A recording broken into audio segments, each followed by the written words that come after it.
Vaidhi Bhakti and Shuddha Bhakti. The subject of today's discourse is Vaidhi Bhakti, formal devotion, and Shuddha Bhakti, pure devotion. The word Bhakti is derived from the root verb bhaj plus suffix ktin. While pursuing knowledge, some people cultivate devotion for Paramapurusha, the devotion which is aroused when one feels. One should cultivate devotion is called Vaidhi. The devotion which is aroused when one feels one should cultivate devotion is called Vaidhi Bhakti. Regarding knowledge, action and devotion, I once gave a simple formula for determining devotion. Action minus knowledge equals devotion. Thus, if action is 100 and knowledge is 20, then devotion is 80. Suppose a person has no knowledge and only performs good deeds. In that case, the devotion will be 100 minus 0 equals 100. Now, if a person is highly learned, in that case, in order to attain devotion, he or she will have to perform action to the degree of 100 plus 20 equals 120. People who are puffed up with the vanity of knowledge will have to perform more actions if they wish to cultivate devotion. It is not easy for them to express devotion for Paramapurusha, but those who do not have the vanity of knowledge attain devotion easily. To acquire devotion, one requires the good samskaras of many lives. What is Vaidhi Bhakti? I have already said that Paramapurusha is the nucleus of this universe. Each and every object of this universe is attracted to this nucleus and orbits around it. Attraction, not repulsion, is the natural law. Each microcosm, characterized by its acquired samskaras, constantly moves around this nucleus. When an object moves around a nucleus, two forces operate: the centrifugal force, which takes the object away from the nucleus, and the centripetal force, which pulls the object towards the nucleus. If the centrifugal force is greater than the centripetal, the object drifts away from its nucleus. Conversely, if the centripetal force is stronger, the object finally merges in its nucleus. In the scriptures, this centripetal force is called Vidyamaya. Vidyamaya leads the microcosm towards Purushottama, the nucleus of the universe. The force which takes the microcosm away from Paramapurusha is called Avidyamaya. In Vidyamaya lies the hope of liberation, the seed of immortality. In Avidyamaya lies the seed of sorrow and death. The accumulative effect of both forces has caused the universe to come into being. What sort of influence does the force of avidya have on human life? Avidya Shakti exerts its influence in two ways, through Vikshepi Shakti and Avarani Shakti. Vikshepi Shakti. Vikshepi Shakti is the force that strongly repels an object from its nucleus. When human beings become excessively attached to crude physicality, they move away from Paramapurusha. They become so infatuated with matter that they totally forget the Supreme. Similarly, a person who is involved in a court case thinks constantly about his or her opponent. A person who quarrels thinks constantly about his adversary for many days, even at the time of meditation. I should have spoken my mind, he thinks to himself. Why didn't I rebuke him more? The funny thing is that one always thinks about the faults of one's opponent and never one's own faults. One never cares to analyze whether or not one has any faults. In this process, one's opponent becomes one's object of meditation. One becomes so preoccupied with one's opponent's defects that one begins to acquire his or her defects oneself. Suppose a person is quarreling with an opium addict. If he thinks about the addict's defects constantly over a long period of time, he will develop a desire to try opium. That is, he acquires the defect of his adversary. In the same way, if one ideates on Paramapurusha, one will acquire his qualities. People ultimately become as they think. Yadrishi bhavana yasya siddhir bhavati da tadrishi. Vikshepi Shakti causes a person to move away from Atman, the self, and become attracted to matter. The innate characteristic of human beings is to acquire infinite happiness. In this pursuit lies the seed of human excellence.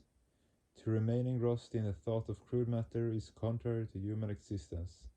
If this ever occurs, it should be understood that the concerned person has degenerated. In the Bhagavad Gita, Lord Krishna warns people, Svadharma nidanam shreya, paradharma bhaya vaha.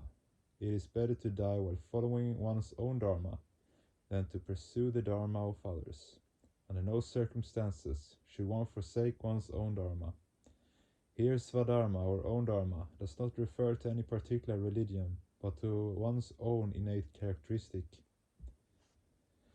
Avarani Shakti. Suppose a person commits a wrong by accepting a bribe.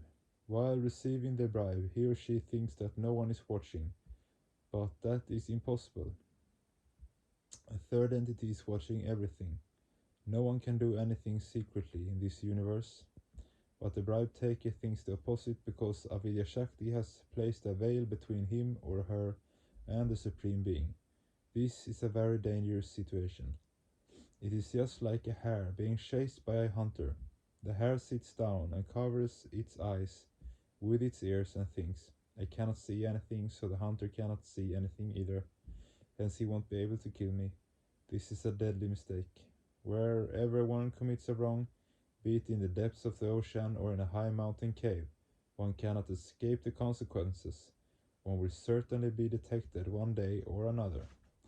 In the psychic world, Paramapurusha has infinite power. All longings and thoughts are reflected on his mental mirror. Any actions one performs and thought one is trying to materialize is immediately reflected on the vast mental mirror. One cannot keep anything secret from him. If a small piece of stone is thrown into the vast ocean, it creates tiny ripple on its smooth surface. This event, although trivial, does not remain unknown to the ocean. Even the least vibration created within the unit mind is immediately known to the macrocosmic mind, for the unit mind is within the vast macrocosmic mind. Vidya Maya also exerts her influence on the human mind in two ways, through Samvit Shakti and Ladini Shakti. Samvit Shakti.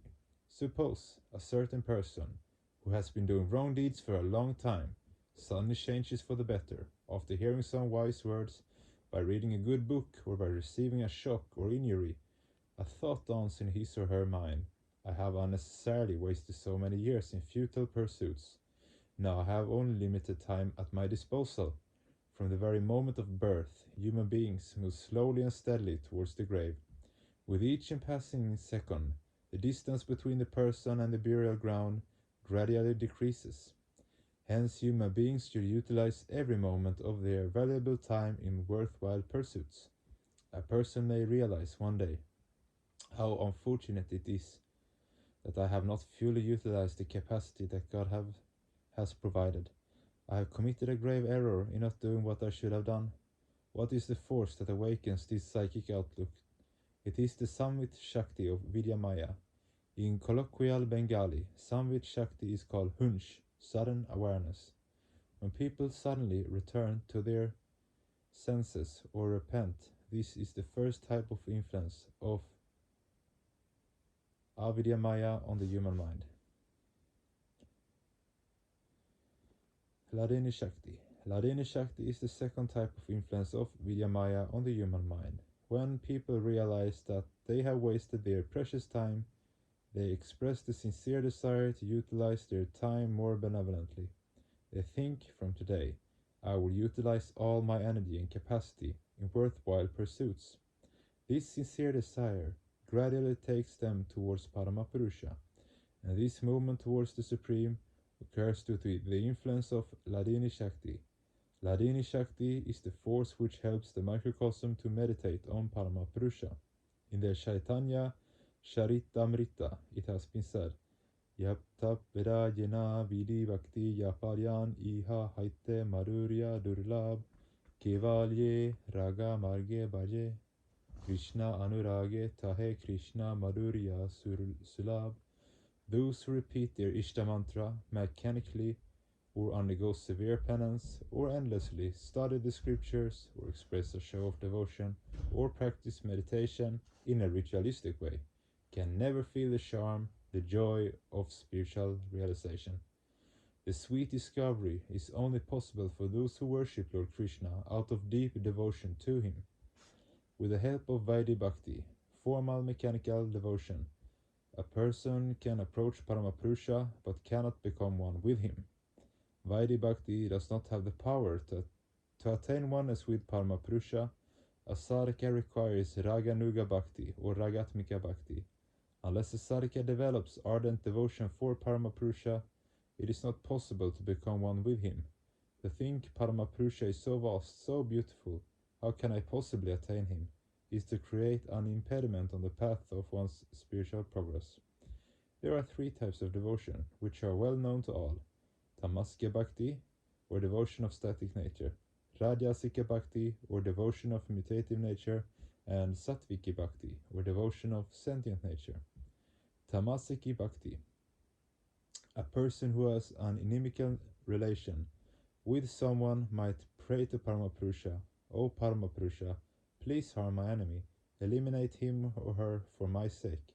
Obviously such a person has no devotion for the Lord, but simply wants to gratify his or her selfish desire.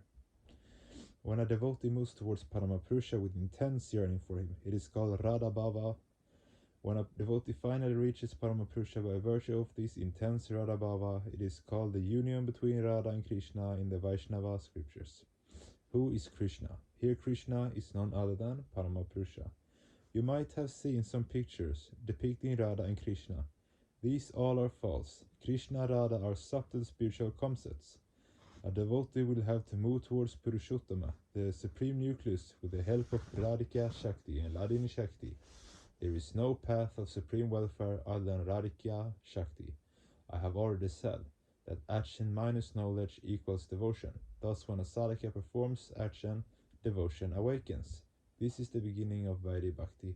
For example, some people pray, O Paramapurusha, my neighbor's child has passed the school examination, but my child has failed. The teacher has made my child fail intentionally. Let that teacher be destroyed. This is Tamasiki Bhakti. Paramapurusha may or may not grant your prayers. It depends on his will. But as you express Tamasiki Bhakti to Paramapurusha, you will attain neither liberation nor salvation because you did not want either one. Rajasiki Bhakti. In this category of devotion, one does not think of harming anyone, but asks for a mundane favor for oneself. For example, one may pray to the Lord, O Lord, please bless me so that I can score high scores in my exams and thereby procure a good job.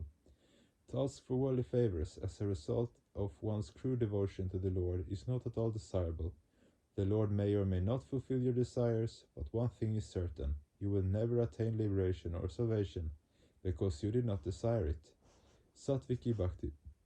A devotee of this category may think, now I'm an old man, I have committed so many wrongs in my life, it would be wise for me to take initiation from a preceptor and count beads. Otherwise, what will people say about me?